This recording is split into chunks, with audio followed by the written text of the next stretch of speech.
What's up guys, Roddy here, and today we're going to talk about my 1 month review with the brand new Galaxy Z Flip 5. So let's go.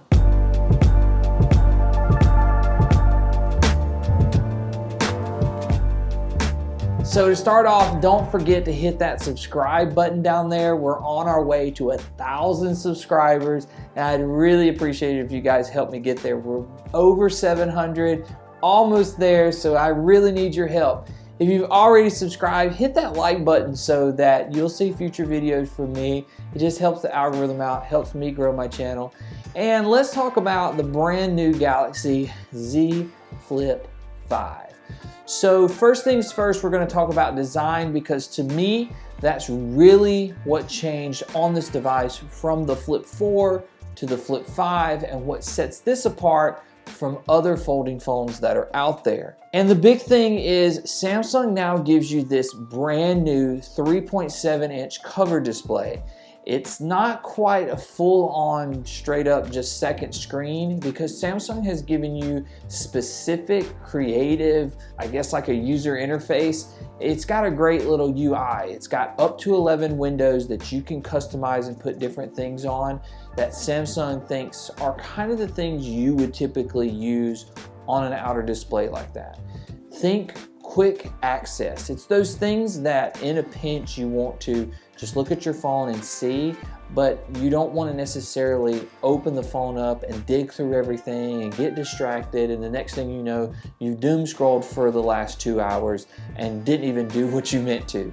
This is stuff like checking the time, checking the weather, checking your calendar, checking your notifications, seeing what notifications are what, who responded to what, being able to quickly respond to a text message or an email that's really short, like, thanks, I got it, or I appreciate you reaching back out.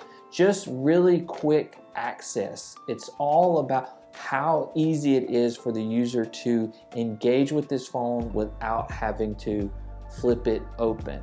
As other YouTubers have said, it's kind of a barrier to keep you from actually using this phone too much. And I like that. So if you're a minimalist, it's one of those great things. It's great to have it sitting on a table and just be able to look over and glance and see, I've got 16 plus notifications.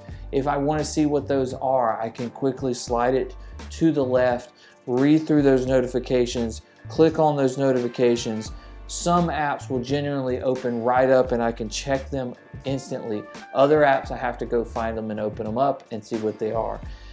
Then if I want to just clear them out, I can just continuously swipe them away and just clear them out one at a time, just that easy. Or I can tap on, see what they are, and just clear out that group of notifications from whatever that app is without having to clear out each and every individual app. So if I want to keep some notifications there to remind me, hey, I need to go back and check this, it'll do that as well. You've got timers. You've got the ability to go into Samsung's App Store, download Good Lock, turn on Multi-Star, and have every app on your outer display. Now, some apps don't work well within this small 3-inch display, but most social media apps work really well. My Gmail app worked well, my Outlook worked well, multiple texting messaging applications worked really well. So I haven't found a ton of things that didn't work well outside of stuff that I would probably not use on the screen. The reason I know that is because I haven't used them on this screen, so I haven't found them. So I've seen other people post about things that don't work that well, like a Tesla app didn't work that great, or something like Files or whatever, but I wouldn't use those on this. I use this for quick access, and that's what it is. It's really a quick access panel, and I really like that about it. Other than that, you do have a new hinge which allows you to have a kind of seamless gap. There's no gap here. This is completely flat now, and then it's a little bit sleeker if you compare it to the Flip 4, but not by much. Outside of that, you still have your 6.7-inch display on the inside. It is still thinner. It's not quite as wide as a normal phone, so it makes it easier to one-handed text and reach across. It does make it a little bit easier to close, and you can open this with one hand. I'm right-handed, so I have to do it with that hand because I'm not left-hand dominant. But I can open this up fairly easy, despite what the rumors may say. No, I'm not digging into the screen or leaving scratches either. Moving on from that, we have to talk about performance, and that has also been a great experience on this device. Last year's 8 Plus Gen 1 chip that came in the Z Flip 4 I thought was fantastic. And that phone was enough of an upgrade from the Flip 3 and felt better than any other phone that I used last year that I actually gave it my Phone of the Year award.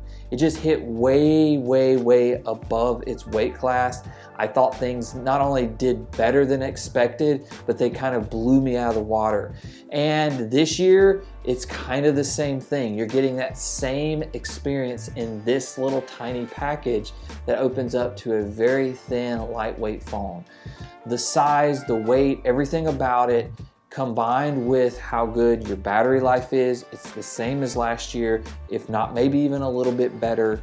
You have now the 8 Gen 2 chip, which is the same chip that came in the Ultra, the S23 Ultra, the S23, S23 Plus, and it's the Snapdragon 8 Gen 2 for Galaxy, so it's a little overclocked to give you even more power.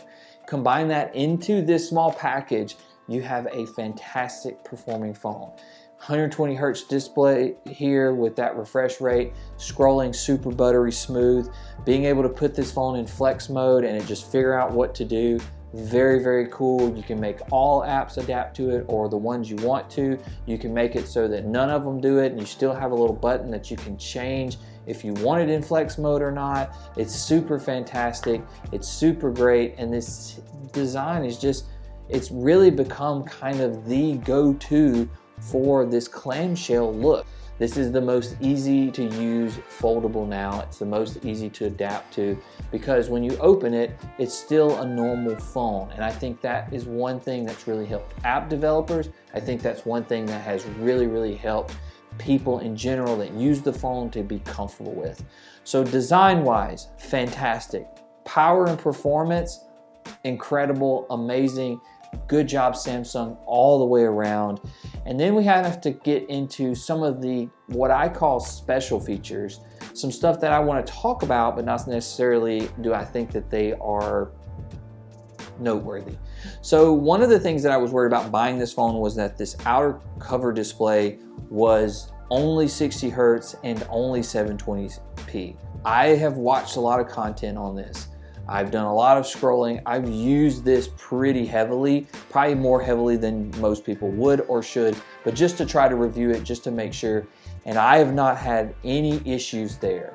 Same goes for the battery life. While everybody's battery life is different, I'm a pretty power hungry user, so I've always got the always on display. I'm using this at the full adaptive mode. I usually keep it open like this on my desk, so I'm usually using this inner panel a little bit more than I use this outer panel. I try to force myself to use it a little bit more, but I just really like the flex mode and it just sitting there and I can just see everything. But face unlock is on, and anything to keep this phone at its full clock speed is there, and it's done fantastic. And the battery life's been good. The screen has not bothered me. What has bothered me has been the camera experience. And I hate to be the guy that always complains about Samsung's camera experience and then also be the guy that goes, I love Samsung's pictures, because I do. My Flip 4 just gave me a huge, huge experience that I didn't think was even possible with its older, smaller sensors. And I know megapixels don't really matter, it's all about the processing. But I've had issues with Samsung's processing and their in-camera app and how it works and what it does.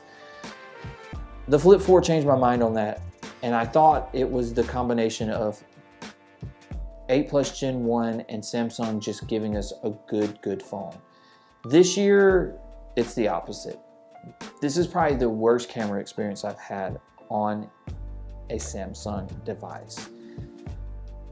In good lighting, outdoors, a nice bright sunny day or overcast and that sort of thing, totally fine. No problem. Took a trip with my mom. We took lots of pictures. This was my phone.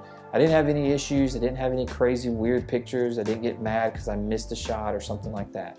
But at night, trying to take a picture of a bridge, it was rough. I took a bunch of pictures until I got one good one. I had to play with a lot of the settings. And it was just something that I was kind of like, I wish I didn't have to do so much to get a decent shot. I've had several pictures where my cat's at home, I'd try to take a picture of them inside my house, just in normal home lighting and lighting like this. And it just struggled to focus. It struggled to give me a good shot that I could keep. And it just seems like it's fighting grain, but introducing grain. Pictures, it tries to get rid of all the grain in the background and it just tries to get rid of all the noise. But then you turn the video on and it's opposite. What's up, guys? So this is me kind of vlogging with the brand new Galaxy Z Flip 5. This is a pretty dark room. The only light is that one, so you can see how good that is. With new phones coming out, you've got a new iPhone coming out, you've got a new Pixel coming out, and then that's kind of it, right? Should you buy this? Is it time to move to the foldable world? Is this the one? Are you thinking you're ready to make that leap from normal phone to a phone that folds in half? I'll tell you this phone is very convenient, slips in and out of your pocket very easily. It does give you a lot of creative things where you can pick this up and record like this. You can put it on its side and record like this. You can set it down and record in tent mode like this. You can take pictures this way. You can hold your hand up and it gives you a 4-second countdown. You can do so much with this design. You can also do great selfies with it. You can vlog with it. You've got all these creative things, but you have to know, you just have to know that the cameras are not on par with 90% of your flagships out there, and you are paying a flagship $1,000 price tag. There are flagships out there that, while they don't fold in half, they are 6.7 inches and they cost less than this, and they have definitely higher end cameras than this. Granted, you can't make them do this, but you are sacrificing in the camera department here. And I wouldn't say sacrificing a little. I would say this is a mid-range camera system, if not a budget camera type phone, wrapped in a premium design and a premium phone experience. So do I recommend it? Do I not? I need more time. But I would think that if you pressed me on it and you said, would you buy this in 2023, or would you wait, or what would you do? I would say that if cameras aren't your top priority, that it's probably okay. But really what you're getting here over other phones in this form factor is, one, square design, Samsung experience, but two, this outer display. I like this one better than the Razr Plus. Outside of that, I would say this and the Razr Plus do just about the same things. You've got a little bit more refinement here, but you've got a different price tag, and the Razr being the cheaper option. So you have to play that into the factor. I think this is a great device if you're upgrading from an older flip phone or you're wanting your first flip phone. But please note, again, if you're coming something from like a Pixel 7 Pro, an iPhone Pro model, or a Samsung Ultra model, maybe even an S22, S23, or one of their Plus models, I don't think your cameras are as good. And if you're really used to that, you're a shutterbug, you may want to pass. Don't forget to hit that subscribe button, hit the likes, comment below. What do you think about Samsung's latest clamshell flipping and folding device? And we will see you next time.